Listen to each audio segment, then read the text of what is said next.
Hi, Peter Charles here of Hooked Fly Fly Fishing, and today let's take a look at the Airflow Scout.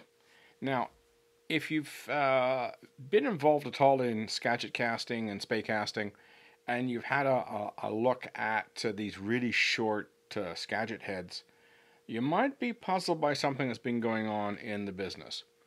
One of our competitors launched one of these lines before Airflow, and they were recommending a very heavy typical Skagit weight for the rod rating.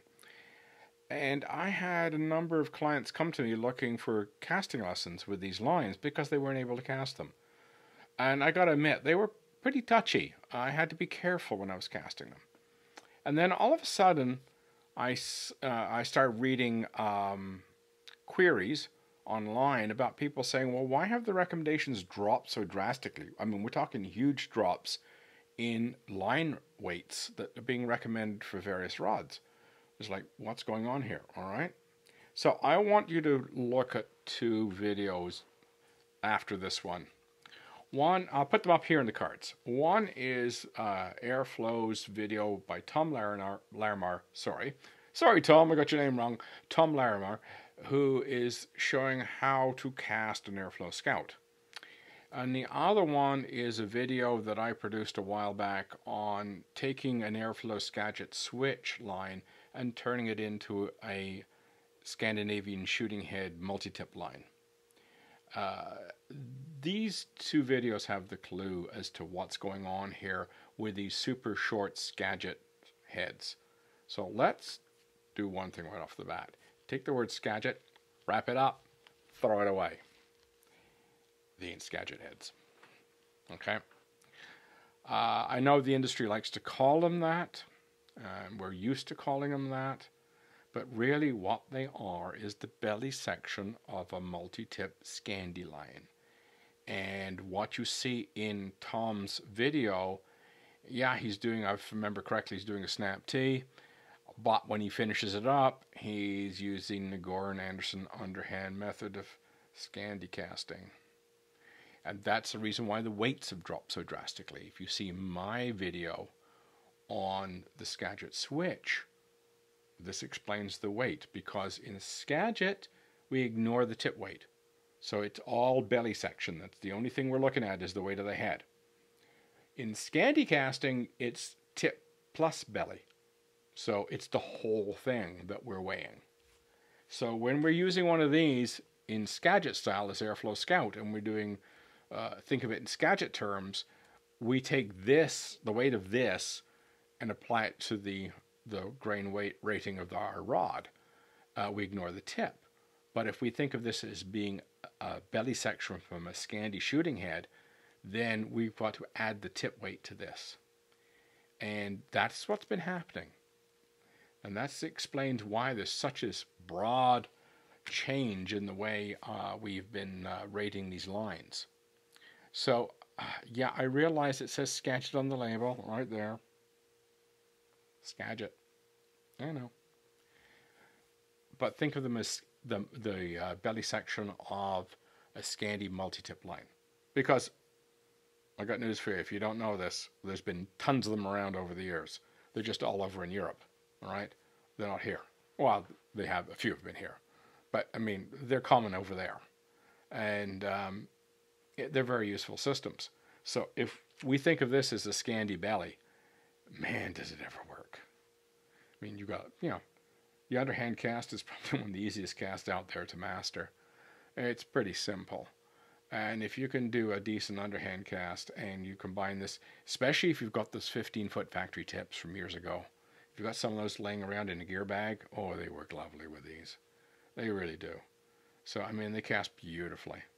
Okay, so right about now you're saying to yourself, if I'm going to the store to buy one of these things, what should I be buying? Okay, there's two scenarios.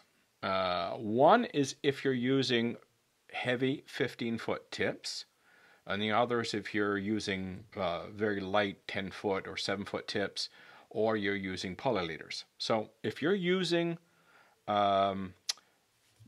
these 15-foot factory tips that I have here, they're tapered. They're all the same weight. This set is 105 grains, for example.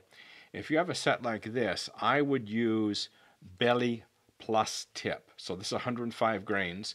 So if I was matching this up to my 7-weight short spay, I would be matching it for about 450 grains. So I need something around 350 for this particular tip to give me 450 in that ballpark. You don't have to be bang on. Anywhere reasonably close will do.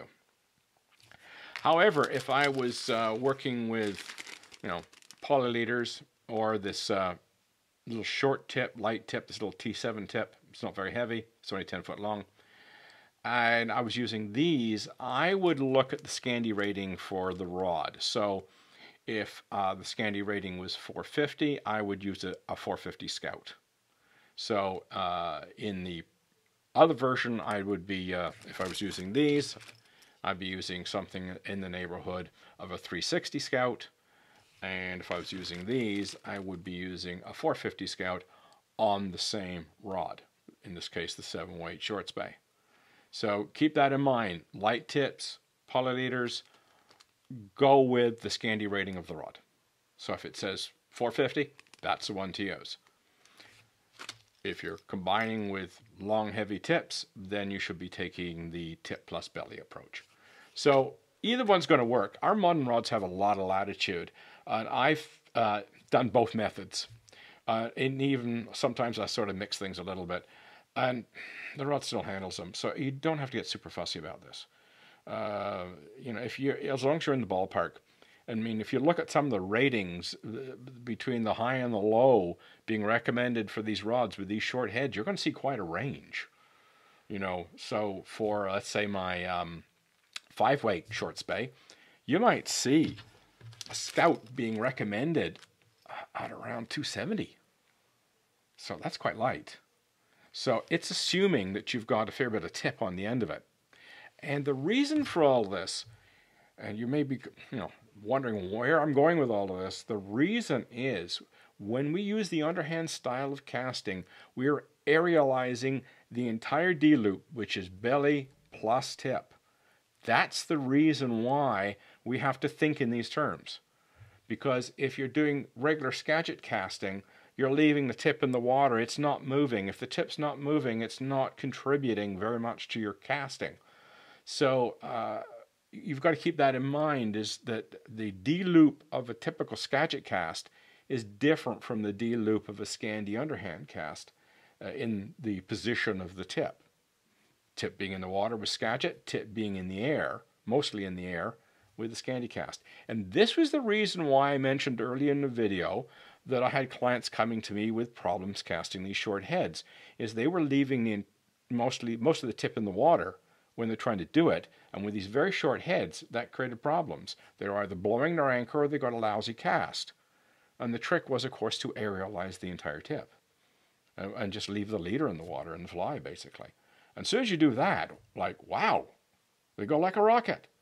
So it was that change of thinking about what you do with the sink tip, about whether you leave it in the water, Skagit style, or you aerialize it, Scandi style. And that's the reason why the line weights dropped.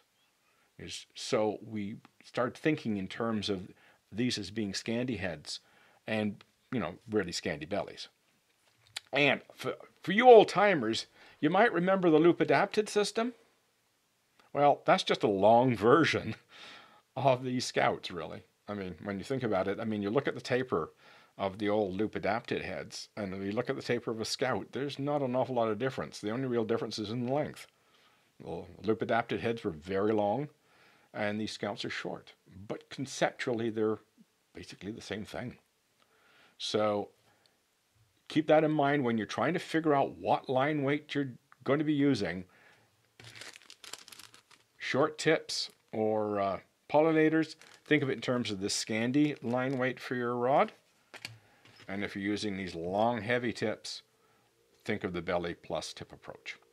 So keep that in mind.